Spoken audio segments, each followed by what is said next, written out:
വിദ്യാഭ്യാസം, വിദ്യാർത്ഥികൾ, അധ്യാപകന്മാർ, സ്ഥാപനങ്ങൾ, അങ്കലാപ്പുകൾ. ശ്രദ്ധിക്കുക, അങ്കലാപ്പ്. ഈ അടുത്ത കാലത്തായി വിദ്യാഭ്യാസ സ്ഥാപനങ്ങളെ കേന്ദ്രീകരിച്ച് നമ്മെ വളരെയധികം ദുഃഖിപ്പിക്കുകയും ഞെട്ടിപ്പിക്കുകയും ചെയ്യേണ്ട പല സംഭവങ്ങളും അടിക്കടി റിപ്പോർട്ട് ചെയ്യപ്പെട്ട് വരികയാണ്. വളരെ വളരെ സീരിയസ് ആയിട്ടുള്ള കാര്യങ്ങൾ. ഒരു കാലത്തും നമ്മൾ വിദ്യാഭ്യാസ മേഖലയിൽ നിന്ന് പ്രതീക്ഷിക്കാനിടയാകാത്ത കാര്യങ്ങൾ ഇപ്പോൾ ഏതാണ്ട് സാമാന്യമായി നടക്കുന്നു എന്ന വിധത്തിൽ അനേക സംഭവങ്ങൾ. ഞാൻ ഓരോ സംഭവവും എടുത്തെടുത്ത് പറഞ്ഞ് നിങ്ങളുടെ സമയം കളയുന്നില്ല. കാരണം സംഭവങ്ങളെപ്പറ്റി ഏവർക്കും ബോധ്യമുണ്ട്. അതുകൊണ്ട് ഈ വീഡിയോയിൽ ഇവയൊക്കെയും നമ്മെ അറിയിക്കുന്ന ഒന്ന് രണ്ട് യാഥാർത്ഥ്യങ്ങൾ ഒന്ന് പരിഗണിക്കുക മാത്രമാണ് ലക്ഷ്യം. ആദ്യമായിട്ട് എനിക്ക് പറയാനുള്ളത്, ഒരു വിദ്യാഭ്യാസ സ്ഥാപനം നടത്തുന്നതിൻ്റെ സങ്കീർണതയെപ്പറ്റി നമ്മുടെ സമൂഹത്തിന് വേണ്ട ബോധ്യമുണ്ടോ? അതുപോലെ തന്നെ വിദ്യാഭ്യാസം എന്ന പ്രക്രിയയുടെ സങ്കീർണതയെപ്പറ്റി നമുക്കെന്തെങ്കിലും ബോധ്യമുണ്ടോ? പലരും ധരിച്ചിരിക്കുന്നത് ഒരു സ്കൂൾ നടത്തുക, ഒരു കോളേജ് നടത്തുക എന്നത് വളരെ അനായാസമായ ഒരു പരിപാടിയാണ്. വിദ്യാഭ്യാസം എന്നത് വളരെ ലഘൂകരിക്കാവുന്നൊരു പ്രക്രിയയാണ്. കുഞ്ഞുങ്ങൾ പോകുന്നു, നിശ്ചിത സമയം ക്ലാസ്സിലിരിക്കുന്നു, അവരെ പഠിപ്പിക്കുന്നവർ ഗുരുനാഥന്മാർ ചെന്ന് ഏതാണ്ടൊക്കെ പറഞ്ഞു കൊടുക്കുന്നു, ആണ്ടതിയിൽ പരീക്ഷ എഴുതുന്നു, അടുത്ത ക്ലാസ്സിലേക്ക് പ്രവേശിക്കുന്നു. ഇതാണ് വിദ്യാഭ്യാസം എന്നാണ് പലരും ധരിച്ചു വച്ചിരിക്കുന്നത്. പക്ഷേ ഒരു സ്ഥാപനം നടത്തിക്കൊണ്ടു പോകുക എന്നത് വളരെയധികം വെല്ലുവിളികൾ നിറഞ്ഞിരിക്കുന്ന ഒരു ചുമതലയാണ് എന്ന് നമ്മുടെ സമൂഹം തിരിച്ചറിയേണ്ടിയിരിക്കുന്നു. അതിൻ്റെ ഒരു ചെറിയ അംശം ഒന്ന് സൂചിപ്പിക്കട്ടെ. നമുക്ക് രണ്ട് സ്ഥാപനങ്ങളാണ്. നമ്മുടെ ഭവനങ്ങൾ, കുടുംബങ്ങൾ ഒരു സ്ഥാപനമാണ്. വിദ്യാലയവും ഒരു സ്ഥാപനമാണ്.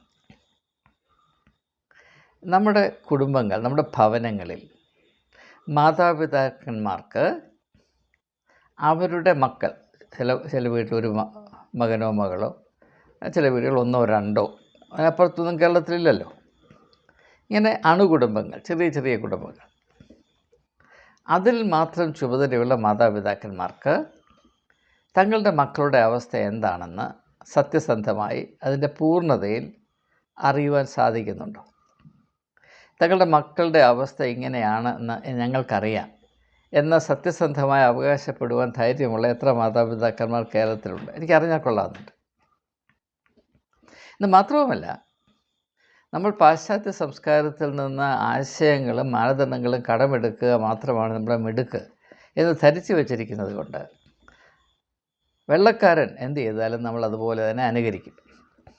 ഇപ്പോൾ വെള്ളക്കാരുടെ ഇടയിൽ കുടുംബത്തെ പറ്റിയുള്ള സങ്കല്പങ്ങളുണ്ട്. അതിൽ മക്കൾക്ക് എന്ത് അവകാശമുണ്ട്? അപ്പോൾ വെള്ളക്കാരൻ സൃഷ്ടിച്ച സംസ്കാരത്തിൽ മക്കൾക്ക് എല്ലാ അവകാശങ്ങളും, മാതാപിതാക്കന്മാർക്ക് ഒരവകാശവുമില്ല, ഒരധികാരവുമില്ല. അങ്ങനെ വളരെ സുന്ദരമായിട്ട് ഭവനം മുൻപോട്ട് പോകണം എന്ന് വെള്ളക്കാരൻ ദീർഘനാളായി ശഠിച്ചതിൻ്റെ ഫലമായി ആ സംസ്കാരത്തിൽ മാതാപിതാക്കന്മാർ തികച്ചും വെള്ളത്തിലാണ് എന്നത് ഡയറക്റ്റായിട്ട് അറിയാവുന്നൊരു വ്യക്തിയാണ് ഞാൻ. അങ്ങനെ ഒരു സംസ്കാരം സൃഷ്ടിച്ചതിൽ നന്നേ ദുഃഖിക്കുന്നവരാണ് പാശ്ചാത്യ രാജ്യങ്ങളിൽ ഞാൻ അറിയുന്ന ഒട്ടുമുക്കാലും എല്ലാവരും തന്നെ. പക്ഷേ അവർ പൊതുവായി അത് വിളിച്ചു പറയാറില്ല. സ്വകാര്യ സംഭാഷണങ്ങളിൽ അങ്ങനെയുള്ള അനേകം ആളുകൾ അതെന്നോട് വെളിപ്പെടുത്തിയിട്ടുണ്ട്. ഞങ്ങൾ വളരെ കാര്യക്ഷമമായി സൃഷ്ടിച്ച സമൂഹത്തിലും എൻ്റെ സംസ്കാരത്തിലും ഞങ്ങളുടെ കുഞ്ഞുങ്ങൾ വളർന്നു വരുന്നു എന്നത് ഞങ്ങളെ സംബന്ധിച്ചിടത്തോളം പേടി സ്വപ്നമാണ് എന്ന് തുറന്നു പറഞ്ഞ അനേകം പാശ്ചാത്യ മാതാപിതാക്കന്മാരെ എനിക്ക് ഈ സമയത്ത് ഓർത്തെടുക്കാൻ കഴിയും. അപ്പോൾ ഇതൊക്കെ ജീവിത യാഥാർത്ഥ്യങ്ങളാണ്. അപ്പോൾ കുടുംബത്തെ സംബന്ധിച്ചിടത്തോളം, ഒരു ഭവനത്തെ സംബന്ധിച്ചിടത്തോളം അവിടുത്തെ സാധ്യതകൾ വളരെ പരിമിതമാണ്. എന്നാൽ ഭവനത്തിൽ നിന്നൊരു സ്ഥാപനത്തിലേക്ക് കടന്നു വരുമ്പോൾ, സ്കൂളാകട്ടെ കോളേജാകട്ടെ, അത് വളരെ വലുതാണ്. അതിൻ്റെ തലപ്പത്തിരിക്കുന്ന ഒരു പ്രിൻസിപ്പൽ കാണും, അല്ലെങ്കിൽ ഒരു ഹെഡ് മാസ്റ്റർ കാണും, ഹെഡ് മിസ്ട്രസ് കാണും. അവർക്ക് ആ സ്ഥാപനത്തിൻ്റെ ഏതെല്ലാം വശങ്ങളിൽ ഏതെല്ലാം തോതിൽ ശ്രദ്ധ ചെലുത്താൻ കഴിയുമെന്നാണ് നിങ്ങൾ വിചാരിക്കുന്നത്. ഞാൻ 9 വർഷം ഒരു കോളേജിൻ്റെ പ്രിൻസിപ്പലായിരുന്നു. എൻ്റെ കൂടെ കോളേജിൽ പഠിപ്പിച്ച അധ്യാപകർ ഒരാഴ്ച 12 മുതൽ 14 മണിക്കൂർ വരെ ജോലി ചെയ്യുമ്പോൾ ഞാൻ 40 മണിക്കൂർ ജോലി ചെയ്യുമായിരുന്നു. നിങ്ങൾ വിശ്വസിക്കുമോ? ടീച്ചേഴ്സ് ആഴ്ചയിൽ 5 ദിവസം മാത്രം കോളേജിൽ വരും, പഠിപ്പിക്കും, അവർ വീട്ടിൽ പോകും. പ്രിൻസിപ്പലായ ഞാൻ 6 ദിവസവും കോളേജിൽ പോകും. രാവിലെ 8 മുതൽ വൈകിട്ട് 5 മണി വരെയെങ്കിലും കുറഞ്ഞ് ഞാൻ അവിടെ കാണും. പല ദിവസങ്ങളിലും രാത്രി 9 മണി 10 മണി വരെ ഞാൻ ഓഫീസിൽ ജോലി ചെയ്തിട്ടുണ്ട്. കാരണം അന്നേ ദിവസത്തെ ജോലി പൂർത്തിയാക്കിയിട്ട് മാത്രമേ ഞാൻ ഓഫീസിൽ നിന്ന് ഭവനത്തിൽ പോയിരുന്നുള്ളൂ. ഒരിക്കൽ പോലും അപൂർണമായിട്ടൊരു ഫയൽ എൻ്റെ മേശപ്പുറത്ത് ഉപേക്ഷിച്ചിട്ട് ഞാൻ വീട്ടിൽ പോയി ആഹാരം കഴിച്ചിട്ടില്ല. അപ്പോൾ എൻ്റെ കൂടെ ജോലി ചെയ്യുന്ന കോളേജിൽ പഠിപ്പിക്കുന്ന 84 അധ്യാപകർ, ഞാൻ അഡ്മിഷൻ കൊടുത്ത 1200 വിദ്യാർത്ഥികൾ, ഒരു സെൻറ്റ് സ്റ്റീഫൻസ് കോളേജ് ചെറിയ വിദ്യാലയമാണ്, കലാലയമാണ്. ഡൽഹിയിലെ പല കോളേജുകളിലും 2000 തൊട്ട് 4000 വരെ വിദ്യാർത്ഥികൾ പഠിക്കുന്നതുണ്ട്. അപ്പോൾ അവരുടെ സാഹചര്യം എന്നേക്കാൾ സങ്കീർണമാണ്. ഞാൻ ഏറ്റവും അങ്ങേയറ്റം പരിശ്രമിച്ചിട്ട്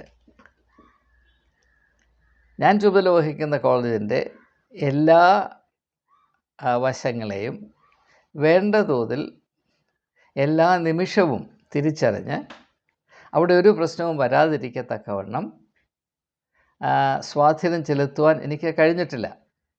ഇനി ഇവിടെ വിശേഷമായിട്ടൊരു കാര്യം എനിക്ക് പറയാനുള്ളത്, എന്നെപ്പറ്റി ഉണ്ടായിരുന്ന ഏറ്റവും വലിയ പരാതികളിൽ ഒന്ന്, പല പരാതികളുണ്ടായിരുന്നു എന്നെപ്പറ്റി, അത് സമ്മതിക്കാൻ എനിക്കൊരു മടിയുമില്ല. വളരെയധികം പരാതികൾ എനിക്കെതിരെ ഉണ്ടായിരുന്നു. അതിലൊന്ന്, ഞാൻ കോളേജിൻ്റെ എല്ലാ വശങ്ങളിലും ശ്രദ്ധ ചെലുത്തുന്നു എന്നുള്ളതാണ്.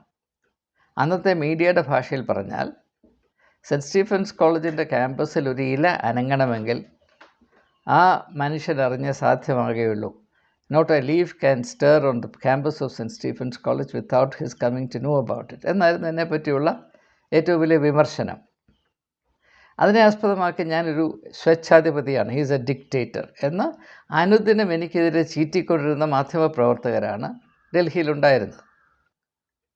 അപ്പോൾ ആരെങ്കിലും അവൻ്റെ വിശ്രമം പോലും അവൻ്റെ ഭക്ഷണം പോലും കഴിക്കാൻ കൂട്ടാക്കാതെ സർവശക്തിയും സർവസമയം ഉപയോഗിച്ച് ഒരു സ്ഥാപനത്തിൻ്റെ നാനാമുഖമായ അവസ്ഥകളെ ശ്രദ്ധ ചെലുത്തി അതിലൊരു കുറവും ഉണ്ടാകരുത് എന്ന വിധത്തിൽ ഈ സ്ഥാപനത്തിൻ്റെ മേന്മയാണ് എൻ്റെ ജീവിത ലക്ഷ്യം എന്ന വിധത്തിൽ ആത്മാർത്ഥമായ അത്യധ്വാനം ചെയ്യുമ്പോൾ അത് പൊറുക്കാനാവാത്ത ഒരു അപരാധമായി തീരും. അതേസമയം തന്നെ അങ്ങനെ അധ്വാനിച്ചിട്ടും ഏതെങ്കിലും സാഹചര്യത്തിൽ, ചിലപ്പോൾ രാത്രിയുടെ ചെറിയ യാമങ്ങളിൽ എന്തെങ്കിലും സംഭവിച്ചാൽ അത് ചെയ്യുന്ന ആളുകൾക്കൊരു കുറ്റവുമില്ല. ആ കുറ്റം മുഴുവനും പ്രിൻസിപ്പലായ എൻ്റെ തലയിലാണ് ഇട്ടുകൊണ്ടെന്ന്. ഉദാഹരണം പറഞ്ഞാൽ, കോളേജിലൊരു സംഭവം ഉണ്ടായി, റാഗിങ് എന്ന് പറയുന്നൊരു സംഭവം ഉണ്ടായി. ഞാൻ ഫസ്റ്റ് ഇയറിൽ അഡ്മിറ്റ് ചെയ്തൊരു വിദ്യാർത്ഥിയെ തേർഡ് ഇയർ സ്റ്റുഡൻസ് അവരുടെ മുറിയിൽ വിളിച്ചു വരുത്തി. ഇത് ജൂലൈ മാസമാണ്, അപ്പോൾ അഡ്മിഷൻ കഴിഞ്ഞ് റാഗിങ്ങിൻ്റെ സമയമാണ്. മാജിക്ക് കളിക്കാമെന്നും പറഞ്ഞ് അവൻ്റെ കയ്യിൽ യൂഡിക്കൊളോൺ ഒഴിച്ച് തീ കത്തി. അപ്പോൾ സാധാരണഗതിയിൽ യൂഡിക്കൊളോൺ പെട്ടെന്ന് കത്തുകൊണ്ട് കൈ വെന്ത് പോകാറില്ല. അന്ന് എന്തുകൊണ്ടോ അത് പറ്റി. അത് സംഭവിക്കുന്നത് വെളുപ്പാങ്കാലത്ത് രാവിലെ 1:30-2 മണിയോടുകൂടെയാണ്. അതെന്തുകൊണ്ട് സംഭവിച്ചു, പ്രിൻസിപ്പൽ എന്തുകൊണ്ട് അത് സംഭവിക്കാതിരിക്കത്തക്കവണ്ണം ജാഗരൂകത പാലിച്ചില്ല എന്നതായിരുന്നു എന്നെപ്പറ്റിയുള്ള ഏറ്റവും വലിയ ആക്രോശം. അപ്പോൾ ജാഗരൂകത പാലിച്ചാൽ കുറ്റം, പാലിച്ചില്ലെങ്കിൽ കുറ്റം, നിയന്ത്രിച്ചാൽ കുറ്റം, നിയന്ത്രിച്ചില്ലെങ്കിൽ കുറ്റം. ഇവിടുത്തെ പ്രശ്നം എന്താണെന്ന് ചോദിച്ചാൽ, വിദ്യാഭ്യാസം എന്താണ്, എന്തിനു വേണ്ടിയാണ് വിദ്യാർത്ഥികൾ കലാലയങ്ങളിലേക്ക് പോകുന്നത് എന്നതിനെപ്പറ്റി മാതാപിതാക്കന്മാർക്ക് വേണ്ടത്ര ബോധ്യമില്ല, സമൂഹത്തിന് വേണ്ട ബോധ്യമില്ല, വിദ്യാഭ്യാസം എന്താണെന്ന് അറിയാവുന്ന ആരും മാധ്യമ ലോകത്തിലില്ല. അധ്യാപകർക്ക് പോലും വിദ്യാഭ്യാസം എന്താണ് എന്നതിനെപ്പറ്റി വേണ്ടത്ര ചിന്തയോ കരുതലോ ഇല്ല. സമൂഹത്തിന് അതിനെപ്പറ്റി ചിന്തയില്ല, മാനേജ്മെൻറ്റിനില്ല. എന്നാൽ എല്ലാം ഏറ്റവും ഭംഗിയായി നടക്കണം. ഇത് മുഴുഭ്രാന്താണ് എന്നാണ് എനിക്ക് പറയാനുള്ളത്. ഇപ്പോൾ കേരളത്തിലെ ഒരു സ്ഥാപനത്തിലൊരു സംഭവം ഉണ്ടായിട്ട് അവിടുത്തെ പ്രിൻസിപ്പലിനെയും 4 അധ്യാപകരെയും അറസ്റ്റ് ചെയ്യുന്നു എന്ന വാർത്തയാണ് ഏറ്റവും അടുത്ത് വന്നത്. അത് വളരെ ധർമ്മരോഷത്തോടുകൂടെ റിപ്പോർട്ട് ചെയ്യുന്ന മാധ്യമ സുഹൃത്തുക്കൾ അവരുടെ അഭിപ്രായത്തിൽ അവർ പാശ്ചാത്യ സംസ്കാരത്തിൽ നിന്ന് ആശയങ്ങൾ കടമെടുത്തുകൊണ്ട് പൊതുരംഗത്ത് വന്ന് മിന്നി ശോഭിക്കുന്ന ആളുകളാണ്. അവരുടെ അഭിപ്രായത്തിൽ ഈ പ്രിൻസിപ്പലിനോ ഈ ടീച്ചേഴ്സിനോ എനിക്ക് ആ സംഭവത്തിൻ്റെ യഥാർത്ഥത്തിലുള്ള ഡീറ്റെയിൽസ് അറിഞ്ഞുകൂടാ. ഒരു കാര്യം എനിക്കറിയാം, ഒരു സ്ഥാപനത്തിലും ഒരു സമയത്തും ഒരു പ്രശ്നവും വരാതിരിക്കത്തക്കവണ്ണം ജാഗരൂകമായ ചുമതല പാലിപ്പാൻ കഴിവുള്ള ഒരു പ്രിൻസിപ്പലും ഒരു അധ്യാപകനും ഈ ഭൂമിയുടെ പരപ്പിൽ ഭാരതത്തിലോ ലോകത്ത് എവിടെയോ ഇല്ല. അത് സത്യമാണ്. എത്രയൊക്കെ കരുതലുണ്ടെങ്കിലും അനാശാസ്യമായ കാര്യങ്ങൾ നടന്നിരിക്കും. കാരണം അങ്ങനെ ചെയ്യുന്നതിൽ സന്തോഷവും അഭിമാനവും കണ്ടെത്തുന്ന ഒരു മനോഭാവത്തെ, ഒരു അഭിരുചിയെ ഇതേ സമൂഹം വളർത്തിയെടുക്കുന്നുണ്ട്.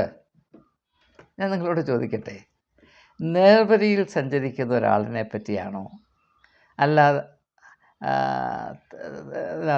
നടന്നുകൂടാത്ത പാതയിൽ സഞ്ചരിക്കുന്ന ഒരാളെ പറ്റിയാണോ സമൂഹം താല്പര്യത്തോടെ അറിയുന്നത്? ഇപ്പോൾ കേരളത്തിൽ 2 സ്ത്രീകളെ എല്ലാവർക്കും അറിയാം. അതാരൊക്കെയാണെന്ന് ഞാൻ പറയേണ്ട ആവശ്യമില്ല, അതുകൊണ്ട് ഞാൻ പേരും പറയുന്നില്ല. എന്നാൽ അവരെക്കാൾ വളരെ വളരെ വളരെ ആദർശമതികളായി ഏറ്റവും ആദരണീയമായ വിധത്തിൽ സ്വന്തം ഭവനത്തിനും ആ ചുറ്റുപാടുമുള്ള ആളുകൾക്കും അയൽപ്പക്കത്തിനും സമൂഹത്തിനും തലമുറകൾക്കും അനുഗ്രഹം വരത്തക്കവണ്ണം ജീവിക്കുന്ന അനേക വനിതാ രത്നങ്ങൾ കേരളത്തിലുണ്ട്. അവിടെ ആരുടെയും പേര് നിങ്ങൾ അറിയില്ല, അവരെ നിങ്ങൾ ഒരിക്കലും പരിചയപ്പെടുകയില്ല. അപ്പോൾ സമൂഹം ഇങ്ങനെയാണ്. ആ സമൂഹം സൃഷ്ടിച്ചു വയ്ക്കുന്ന, ആ സമൂഹം കുഞ്ഞുങ്ങളുടെ ധമനികളിൽ കുത്തി ചെലുത്തുന്ന വിഷം അതെവിടെയെങ്കിലും കൊണ്ട് പ്രകടിപ്പിക്കുമ്പോൾ ആ കുത്തിവെച്ച ആളുകൾ തന്നെ മറ്റുള്ളവരെ ബലിയാടുകളാക്കാൻ ശ്രമിക്കുകയാണ്. ഈ മാധ്യമ സുഹൃത്തുക്കൾ അധ്യാപകരോ പ്രിൻസിപ്പലോ ഒരു സ്ഥാപനത്തിൽ വേണ്ട വിധത്തിലുള്ള അച്ചടക്കം പാലിക്കുവാനുള്ള നടപടികളെടുത്താൽ ഇതിനേക്കാൾ കട്ടിയായ ഭാഷയിൽ ഉച്ചസ്വരത്തിൽ അവരെ അപലപിക്കും. എന്നാൽ അവർ എന്തെങ്കിലും ഒരു അനിഷ്ട സംഭവം നടന്നു കഴിഞ്ഞാൽ അവരെന്തുകൊണ്ടത് ചെയ്തില്ല എന്ന് പറയുകയും ചെയ്യും. അപ്പോൾ നാം എന്താണ് ചെയ്യുന്നത്? നമ്മുടെ ലക്ഷ്യം എന്താണ്? വിദ്യാഭ്യാസത്തെ പറ്റിയുള്ള നമ്മുടെ കരുതൽ എന്താണ്? ഇനി ഒരു കാര്യം കൂടെ ഞാൻ നിങ്ങളുടെ ശ്രദ്ധയിൽപ്പെടുത്തട്ടെ. എനിക്ക് എവരോടും ചോദിക്കാനൊരു ചോദ്യം: വിദ്യാഭ്യാസത്തിൽ അച്ചടക്കം വേണോ വേണ്ടയോ? നിങ്ങൾ പറ. വിദ്യാഭ്യാസത്തിൽ അച്ചടക്കം വേണോ വേണ്ടയോ? എൻ്റെ അനുഭവത്തിൽ നിന്ന് ഞാൻ 1-2 കാര്യങ്ങൾ പറയാം. ഞാൻ ഒരു അധ്യാപകനാകുന്നതിന് മുൻപ്, പ്രിൻസിപ്പലാകുന്നതിന് മുൻപ് ഞാനൊരു വിദ്യാർത്ഥിയായിരുന്നു. നമ്മളെല്ലാവരും വിദ്യാർത്ഥികളായിരുന്നു. എൻ്റെ വിദ്യാർത്ഥി ജീവിതത്തിൽ എന്നെ ഏറ്റവും സഹായിച്ചത് ഞാൻ പാലിച്ച അച്ചടക്കമാണ്. കുത്തഴിഞ്ഞ് ചെത്തിത്തിരിഞ്ഞ് നടന്നതുകൊണ്ട് ആരെന്തെങ്കിലും നേട്ടം കൈവരിച്ചായിട്ട് നിങ്ങൾക്ക് പറയാമോ? ഒരു നിയന്ത്രണവുമില്ലാതെ ലക്കും ലഗാനുമില്ലാതെ നടന്ന് ചെത്തി നടന്ന് നേട്ടങ്ങൾ കൈവരിച്ച ആരെങ്കിലും പറയാം? അച്ചടക്കം സ്വമേധയാ ഏറ്റെടുത്ത് വ്യക്തിപരമായ ചുമതലയിൽ പാലിച്ച് അനുദിനം അധ്വാനിച്ച് മുൻപോട്ട് പോയവർ മാത്രമേ വിദ്യാഭ്യാസത്തിൽ മാത്രമല്ല ഏത് തുറയിലും നേട്ടങ്ങൾ കൈവരിച്ചിട്ടുള്ളൂ, മേന്മ പ്രാപിച്ചിട്ടുള്ളൂ, പുരോഗതി പ്രാപിച്ചിട്ടുള്ളൂ. ചരിത്രത്തിൽ ആദ്യം മുതൽ ഇന്ന് വരെ മനുഷ്യജാതി നേട്ടങ്ങൾ കൈവരിച്ചത് അച്ചടക്കം കൊണ്ടും കൂടെയാണ്. അച്ചടക്കം മാത്രമാണെന്ന് ഞാൻ പറയുന്നില്ല. എന്നാൽ എൻ്റെ അനുഭവത്തിൻ്റെ അടിസ്ഥാനത്തിൽ ഞാൻ പറയട്ടെ, അച്ചടക്കത്തെ വ്യാപകമായി തെറ്റിദ്ധരിച്ചിട്ടുണ്ട്. അത് പ്രിൻസിപ്പൽമാർ തൊട്ട്, കോളേജിലെ അധ്യാപകർ തൊട്ട്, മാതാപിതാക്കന്മാർ തൊട്ട്, കുട്ടികൾ തൊട്ട്, സമൂഹം എല്ലാവരും അച്ചടക്കത്തെ തെറ്റിദ്ധരിച്ച് വെച്ചിരിക്കുകയാണ്. കുട്ടികളെ സംബന്ധിച്ചിടത്തോളം അച്ചടക്കം അവരെ ശല്യം ചെയ്യുന്ന ഒരു പ്രതിഭാസമാണ്. അതങ്ങ് ഒഴിച്ചു വിടേണ്ടതാണ്.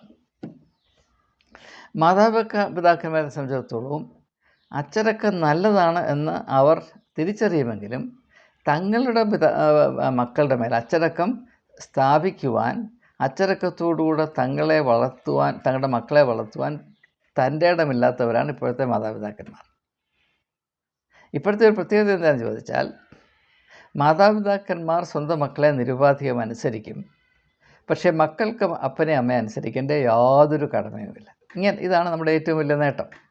നമ്മുടെ ബുദ്ധിയുടെയും പക്വതയുടെയും പരിജ്ഞാനത്തിൻ്റെയും ആ ഉച്ചകോടി എന്താണ്? മാതാപിതാക്കന്മാർ തങ്ങളുടെ മക്കളെ നിരുപാധികം അനുസരിക്കണം. മക്കളോ അവർക്ക് അതിൻ്റെ ആവശ്യമില്ല. മാതാപിതാക്കന്മാരെ അനുസരിക്കേണ്ട യാതൊരു കാര്യം അവർക്കില്ല.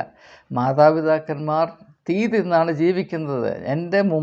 എൻ്റെ ഓഫീസിൽ വന്ന്, എൻ്റെ മുറിയിൽ വന്ന് കുട്ടികളെപ്പോലെ പൊട്ടിക്കരഞ്ഞ അനേക വളരെ നേട്ടങ്ങൾ കൈവരിച്ച മാതാപിതാക്കന്മാരെ എനിക്ക് ഓർമ്മയുണ്ട്. അവർ 2 കൈയും കൂപ്പി എന്നോട് അഭ്യർത്ഥിച്ചു കൊണ്ടിരുന്നത്, എൻ്റെ മകനോട്, എൻ്റെ മകളോട് ഒന്ന് ഗുണദോഷിക്കണം. അപ്പം ഞാൻ ചോദിക്കും, നിങ്ങൾക്ക് അവരോട് പറഞ്ഞുകൂടെ? അപ്പോൾ അവരെന്നോട് പറയുന്നത്, എൻ്റെ മകനോ എൻ്റെ മകളോ കോളേജിൽ നിന്ന് വരാനായിട്ട് ഞങ്ങൾ കാത്തിരിക്കും. അവർ വന്ന് വീട്ടിൽ കയറി കഴിഞ്ഞ ഒരു വാക്ക് ഞങ്ങളോട് പറയാൻ ആരംഭിക്കുമ്പോൾ അവൾ അന്നേരം എഴുന്നേറ്റ് പോയി ബെഡ്റൂമിൽ കയറി കഥ അടയ്ക്കും. ഇതാണ് അവസ്ഥ. ഈ യാഥാർത്ഥ്യം മനസ്സിലാക്കണം. മാതാപിതാക്കന്മാരുടെ നിസ്സഹായത അത് ഭവനത്തിൽ നിന്ന് ഇപ്പോൾ പടർന്നു പിടിച്ച് സ്ഥാപനങ്ങളിലെത്തി, പ്രിൻസിപ്പൽ തൊട്ട് ബാക്കി എല്ലാവരുടെയും നിസ്സഹായത. ഇപ്പോൾ അവകാശമുള്ളത് മക്കൾക്കും വിദ്യാർത്ഥികൾക്കും പിന്നെ മാധ്യമപ്രവർത്തകർക്കും മാത്രമാണ്. ബാക്കി ആർക്കും യാതൊരു അവകാശവുമില്ല. ബാക്കിയുള്ളവരെല്ലാം മറ്റുള്ളവർ പറയുന്ന പോലെ തുള്ളണം. ഇങ്ങനെ മുൻപോട്ട് പോകാൻ സാധ്യമല്ല. അച്ചടക്കമില്ലാതെ ഗുണമേന്മയുള്ള ഒരു കാര്യത്തിലും നമുക്ക് ചെന്നെത്താൻ സാധ്യമല്ല. അപ്പോൾ അച്ചടക്കം എന്നാൽ എന്താണ്? ഞാനതൊന്ന് അല്പം സൂചിപ്പിച്ച് നിർത്താൻ പോവുകയാണ്. അപ്പോൾ നിങ്ങളൊരു കായിക അഭ്യാസ മേഖലയിൽ പ്രവർത്തിക്കുന്ന ഒരു വ്യക്തി, നമുക്ക് അവർക്ക് സുപരിചിതമാണ് നഡിയ കോമനീച്ചെ എന്ന അത്ഭുത താരം, അതായത് ജിംനാസ്റ്റിക് താരം. അവർ ഒളിമ്പിക് മത്സര ചരിത്രത്തിൽ 10ൽ 10 വാങ്ങിച്ച ആദ്യത്തെ ജിംനാസ്റ്റാണ് അവർ. പക്ഷേ അവർ ഒരു സീസൺ മാത്രമേ ഒളിമ്പിക്സിൽ പങ്കെടുത്താൻ സാധിച്ചുള്ളൂ. എന്ത് പറ്റിയെന്ന് ചോദിച്ചാൽ, ഒളിമ്പിക്സിൽ വലിയ നേട്ടമൊക്കെ കൈവരിച്ച് ലോകത്തെമ്പാടും അവർ അംഗീകരിക്കപ്പെട്ട് അവരെ ലോക ജനത സ്തുതിച്ചപ്പോൾ അവർ നിയന്ത്രണം വിട്ട് അവരുടെ ഏറ്റവും വലിയ ബലഹീനതയായ ഐസ്ക്രീം, വയറ് നിറച്ച് ഐസ്ക്രീം കഴിച്ച് ബലൂൺ വീർക്കുന്ന പോലെ വീർത്ത് അവിടെ ജിംനാസ്റ്റിക്കും പോയി, വാക്കിംഗ് സ്റ്റിക്കും പോയി. അങ്ങനെ അവിടെ ജിംനാസ്റ്റിക് കരിയർ നിന്നുപോയി. അച്ചടക്കമില്ലെങ്കിൽ വന്നു പോകുന്ന പ്രശ്നം ഇതാണ്. അപ്പോൾ നമുക്ക് യേശുദാസ് എന്ന് പറയുന്ന ഒരു ഗാനഗന്ധർവനുണ്ട്. ആ യേശുദാസ് തൻ്റെ പാടാനുള്ള കഴിവ് നിലനിർത്തുന്നതിന് വേണ്ടി അനുഷ്ഠിക്കുന്ന അച്ചടക്കത്തെപ്പറ്റി ശ്രീകുമാരൻ തമ്പി, യേശുദാസിൻ്റെ അതേ പ്രായത്തിലുള്ള, യേശുദാസിനെ വളരെ സ്നേഹിക്കുന്ന, അടുത്ത് പരിചയമുള്ള ശ്രീകുമാരൻ തമ്പി വാചാലമായി സംസാരിച്ചിട്ടുണ്ട്. അദ്ദേഹം പറയുന്നത്, യേശുദാസിന് തണുത്ത നാരങ്ങ വെള്ളം കുടിക്കാൻ വലിയ കൊതിയാണ്, പക്ഷേ കുടിക്കാറില്ല. അത് സ്വരത്തെ ബാധിക്കുമോ എന്ന് വിചാരിച്ച് ഞാൻ തണുത്ത സോഡാ നാരങ്ങ വെള്ളം കുടിക്കുന്നത് കണ്ട് കൊതി മൂത്ത് നിന്നിട്ടുള്ളതല്ല, അതൊരിക്കൽ പോലും സ്പർശിച്ചിട്ടില്ല. ഇത് കള്ള് കുടിക്കുന്നതിൻ്റെ കാര്യമോ സേർട്ട് വലിക്കുന്നതിൻ്റെ കാര്യമല്ലേ പറയുന്നത്. തണുത്ത നാരങ്ങ വെള്ളം കുടിക്കുമോ ഇല്ലയോ എന്നാണ് ചോദ്യം. അപ്പോൾ എന്തുകൊണ്ടാണ് അങ്ങനെ ഒരു വ്യക്തി മറ്റെല്ലാവരും ചെയ്യുന്ന ഒരു കുറ്റകൃത്യവുമല്ലാത്ത തണുത്ത നാരങ്ങ വെള്ളം കുടിക്കാൻ കൊതിയുണ്ടെങ്കിലും ആ കൊതി അടക്കി വെച്ച് നിൽക്കുന്നത് എന്തുകൊണ്ടാണ്? അതിൻ്റെ പേരാണ് അച്ചടക്കം എന്നുള്ളത്. അപ്പോൾ അച്ചടക്കം എന്നാൽ എന്താണ്? ലക്ഷ്യപ്രാപ്തിക്ക് വേണ്ടി ഉദാത്തമായ അവസ്ഥ പ്രാപിക്കുകയും അത് നിലനിർത്തുകയും ചെയ്യുന്നതിന് വേണ്ടി ഒരു വ്യക്തി സ്വീകരിക്കുന്ന ക്രമീകരണത്തിൻ്റെ പേരാണ് അച്ചടക്കം എന്നുള്ളത്. അപ്പോൾ ആ ലക്ഷ്യപ്രാപ്തി ഉണ്ടാകണമെങ്കിൽ ഈ അച്ചടക്കം പാലിച്ചേ സാധ്യമാകുകയുള്ളൂ. ഞാനൊരു വിദ്യാർത്ഥിയായിരുന്ന കാലത്ത് ഈ അച്ചടക്കം 100% ഒരു 80% ഞാൻ പാലിച്ചിട്ടുണ്ട്. അതെൻ്റെ ബുദ്ധിയായിരുന്നില്ല, അത് ദൈവം എന്നോട് കാണിച്ച കൃപയാണെന്ന് മാത്രമേ എനിക്ക് പറയാൻ സാധിക്കുകയുള്ളൂ. തിരിഞ്ഞു നോക്കുമ്പോൾ ഞാൻ അത്ഭുതത്തോടും വിനയത്തോടും അതീവ സന്തോഷത്തോടും കൃതാർത്ഥതയോടും കൊണ്ട് ഓർക്കുന്നൊരു കാര്യം, ചെറുപ്പകാലത്ത് അല്പം അച്ചടക്കത്തോടുകൂടെ എനിക്ക് ജീവിക്കാൻ സാധിച്ചു എന്നുള്ളതാണ്. ഞാൻ കോളേജിൽ വന്നപ്പോൾ എനിക്ക് കായികാഭ്യാസത്തോട്, അത്ലറ്റിക്സിനോട് വലിയ താല്പര്യമായിരുന്നു. ഞാൻ സ്കൂളിൽ പഠിക്കുന്ന കാലത്തൊക്കെ എല്ലാ വർഷവും സ്കൂൾ ചാമ്പ്യനായിരുന്നു.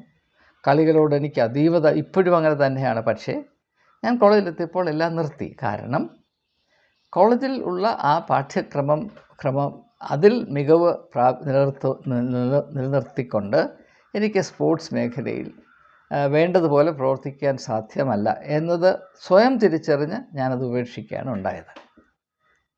ഞാനത് കഴിഞ്ഞ് കേരളം വിട്ട് ഡൽഹിയിൽ പോയി സെൻറ്റ് സ്റ്റീഫൻസ് കോളേജിൽ പഠിക്കാൻ പോസ്റ്റ് ഗ്രാജുവേറ്റ് കോഴ്സ്. എനിക്കിപ്പോഴും ഓർമ്മയുണ്ട്, ആദ്യ രാത്രി ഞാൻ ഹോസ്റ്റലിൽ താമസിക്കുകയാണ്. 5-6 സഹപാഠികളായ വിദ്യാർത്ഥികൾ, ഞാനന്ന് സെൻറ്റ് സ്റ്റീഫൻസ് കോളേജിൻ്റെ ഹോസ്റ്റലല്ല, ഡൽഹി സ്കൂൾ ഓഫ് സോഷ്യൽ വർക്കിൻ്റെ, ഡൽഹി യൂണിവേഴ്സിറ്റിയുടെ ഒരു ഡിപ്പാർട്ട്മെൻറ്റായ ഡൽഹി സ്കൂൾ ഓഫ് സോഷ്യൽ വർക്കിൻ്റെ ഹോസ്റ്റലിൽ താമസിക്കുകയാണ്.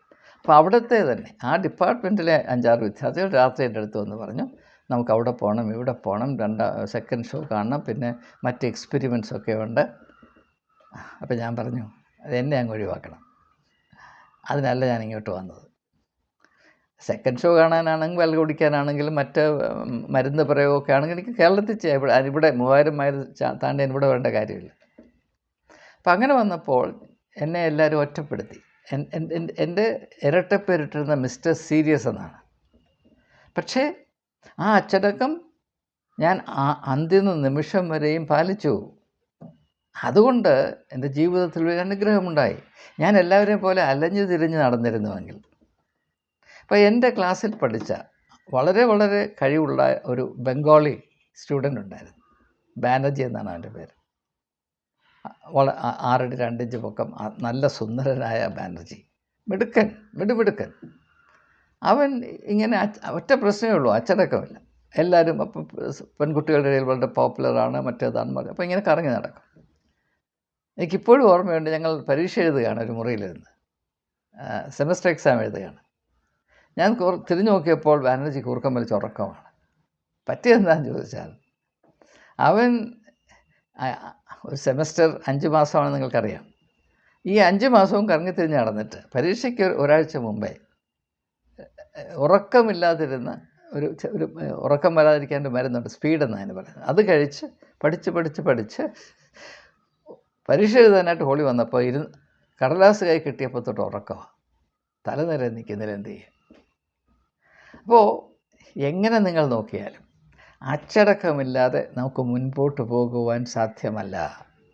അത് വിദ്യാഭ്യാസമാണെങ്കിലും ഏത് മേഖലയാണെങ്കിലും അച്ചടക്കം വിജയത്തിൻ്റെ രഹസ്യം തന്നെയാണ്. എന്നാൽ അതേസമയം തന്നെ അച്ചടക്കത്തെ വളരെ മോശമായി തെറ്റിദ്ധരിക്കുന്ന ഒരു പ്രവണത ടീച്ചേഴ്സിനിടയിലുണ്ട്. അതായത് സ്വന്തം ഇംഗിതത്തിനനുസരിച്ച് കുഞ്ഞുങ്ങളെ അടിച്ച് പിടിച്ച് നിർത്തുക ആണ് അച്ചടക്കം. അങ്ങനെയല്ല. മഹനീയമായ ലക്ഷ്യബോധം ഉൾക്കൊള്ളാത്ത ഒരു ശിക്ഷണ പരിപാടിയും അച്ചടക്കമല്ല, അത് ക്രൂരത മാത്രമാണ്. പലപ്പോഴും പ്രിൻസിപ്പൽസ് ആണെങ്കിലും ടീച്ചേഴ്സ് ആണെങ്കിലും വ്യത്യാസം അറിയാതെ അവരുടെ താല്പര്യമനുസരിച്ച് അവർക്ക് വേണ്ട പോലെ പകുതിയും വളർച്ചയും ഇല്ലാത്തത് കൊണ്ട് അച്ചടക്കമെന്ന ആശയത്തെ പലരും ദുരുപയോഗം ചെയ്യുന്നുണ്ട്, ഞാൻ സമ്മതിക്കുന്നു. പക്ഷേ അതുകൊണ്ട് അച്ചടക്കമില്ലാതെ നമുക്ക് മുൻപോട്ട് പോകാമെന്ന് ആരെങ്കിലും പറഞ്ഞാൽ അതിനോട് യോജിക്കാൻ ഒരു വിധത്തിലും സാധ്യമല്ല. അപ്പോൾ നമ്മുടെ വിദ്യാഭ്യാസ മേഖലയിൽ ഇപ്പോൾ സ്ഥിതി ചെയ്യുന്ന അരാജകത്വത്തെപ്പറ്റി വസ്തുനിഷ്ഠമായി ചിന്തിപ്പാനും ഇവയെപ്പറ്റി ഇതിൽ പ്രവർത്തിക്കുന്ന ഘടകങ്ങളെപ്പറ്റി സ്പഷ്ടമായ ധാരണകൾ ഉണ്ടാക്കുവാനും നാം ശ്രദ്ധിക്കണം. നാം മനസ്സിലാക്കേണ്ട ഒരു പ്രധാനപ്പെട്ട കാര്യം, നമ്മുടെ സമൂഹത്തിൽ ഇല്ലാത്ത അച്ചടക്കം നമ്മുടെ കുട്ടികളിൽ നിന്ന് പ്രതീക്ഷിക്കാൻ സാധ്യമല്ല. കേരളത്തിൽ അച്ചടക്കത്തിൻ്റെ വലിയ ആവശ്യമുണ്ട്. ഇവിടെ ഇടതുപക്ഷ പ്രസ്ഥാനത്തിൻ്റെ സ്വാധീനം കൊണ്ടോ എന്തുകൊണ്ടോ മറുതലിപ്പാണ് സ്വാതന്ത്ര്യത്തിൻ്റെ ഏറ്റവും പ്രധാനപ്പെട്ട മുഖം എന്ന ഒരു വലിയ തെറ്റിദ്ധാരണ, ആത്മഹത്യാപരമായ തെറ്റിദ്ധാരണ മുറ്റുനിൽപ്പുണ്ട്. അതല്ല സ്വാതന്ത്ര്യം. സ്വാതന്ത്ര്യം എന്നാൽ എന്താണ്? എൻ്റെ ഏറ്റവും മഹനീയമായ സാധ്യതകളെ നിർവിഘ്നം പിന്തുടരുവാനും ആ ഉന്നതമായ തട്ടത്തിൽ എത്തിച്ചേരുവാനും ഉള്ള എൻ്റെ യാത്രയിൽ ഒന്നും അതിന് വിലങ്ങ് തടിയായി നിൽക്കരുത്. അതാണ് സ്വാതന്ത്ര്യം. മറ്റുള്ളവരുടെ തടസ്സപ്പെടുത്തലിന് വിധേയമായി എൻ്റെ സാധ്യതകളെ അന്വേഷിച്ച് മനസ്സിലാക്കി അത് പ്രാപിക്കുന്ന എൻ്റെ അന്വേഷണം മുടങ്ങിപ്പോകരുത്. അതാണ് സ്വാതന്ത്ര്യം. എൻ്റെ ഉള്ളിലുള്ള സാധ്യതകളെ അതിൻ്റെ പൂർണ്ണ തോതിൽ മഹനീയമായി പ്രകടിപ്പിക്കുവാനുള്ള എൻ്റെ അവസ്ഥയുടെ പേരാണ് സ്വാതന്ത്ര്യം എന്നുള്ളത്. അല്ലാതെ തലതിരിഞ്ഞ് നടക്കുന്നതോ ചെറ്റിത്തിരിഞ്ഞ് നടക്കുന്നതോ ലക്ഷ്യബോധമെല്ലാം അറിഞ്ഞ് നടക്കുന്നതോ സമയം വൃഥ ആക്കുന്നതോ തോന്നിയാസം നടക്കുന്നതോ ഒന്നും സ്വാതന്ത്ര്യമല്ല. ഇത് വ്യക്തമായി നാം ധരിക്കണം. അപ്പോൾ സമൂഹത്തിൽ അച്ചടക്കമില്ല, വ്യക്തി ജീവിതത്തിൽ അച്ചടക്കമില്ല, നമ്മുടെ തൊഴിൽ സംസ്കാരത്തിൽ അച്ചടക്കമില്ല, നമ്മുടെ രാഷ്ട്രീയത്തിൽ അച്ചടക്കമില്ല, നമ്മുടെ മത ആചാരങ്ങളിൽ അച്ചടക്കമില്ല, നമ്മുടെ സാംസ്കാരികമായ ഒരു മേഖലയിലും അച്ചടക്കമില്ല. ഇവിടെ കുഞ്ഞുങ്ങളിൽ മാത്രം അച്ചടക്കം പ്രതീക്ഷിക്കുന്നത് വളരെ വളരെ അപ്രായോഗികമാണ്. അതുകൊണ്ട് ഞാൻ അച്ചടക്കരാഹിത്യത്തെ നീതീകരിക്കുകയല്ല. വേറെ എവിടെയും അച്ചടക്കമില്ലെങ്കിലും വിദ്യാഭ്യാസ മേഖലയിൽ അച്ചടക്കം ഉണ്ടാകണം എന്ന അഭിപ്രായക്കാരനാണ് ഞാൻ. പക്ഷേ സമൂഹം മനസ്സിലാക്കേണ്ട ഒരു കാര്യം, നമ്മുടെ കലാലയങ്ങളിൽ, നമ്മുടെ സ്കൂളുകളിൽ, വിദ്യാഭ്യാസ മേഖലയിൽ പൊതുവെ അച്ചടക്കത്തോടുകൂടെ ഗുണമേന്മയുള്ള വിദ്യാഭ്യാസ പ്രക്രിയ നിലനിൽക്കണമെങ്കിൽ അങ്ങനെയൊരു സാഹചര്യം സൃഷ്ടിക്കുന്നതിൽ സമൂഹത്തിനൊരു പങ്കുണ്ട്. അത് സമൂഹം നിർവഹിക്കേണ്ട കടമ നിർവഹിക്കാതെ എവിടെയെങ്കിലും എന്തെങ്കിലും പ്രശ്നം നടക്കുന്നുണ്ടോ അവിടെ ഉണ്ടെങ്കിൽ ഞാൻ അവരെയൊക്കെ പിടിച്ച് അടിക്കും, കടിക്കും എന്ന് പറഞ്ഞുകൊണ്ടിരിക്കുന്നത് വെറും ബാലിശമായൊരു നിലപാടാണ്.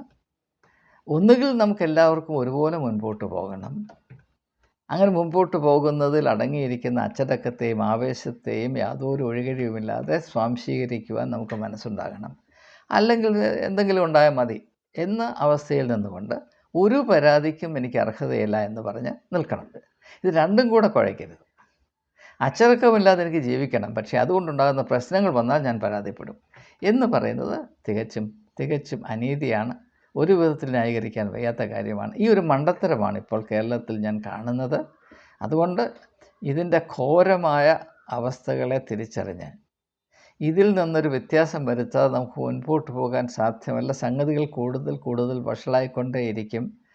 അത് വരാതിരിക്കത്തക്കവണ്ണം ഒരു പുനർവിചിന്തനം നടത്തുവാൻ ഈ മേഖലയിൽ, പ്രത്യേകിച്ച് ഈ മേഖലയോട് ബന്ധമുള്ള ഏവരോടും വിനീതമായി അപേക്ഷിച്ചുകൊണ്ട് വാക്കുകൾ ഉപസംഹരിക്കുന്നു.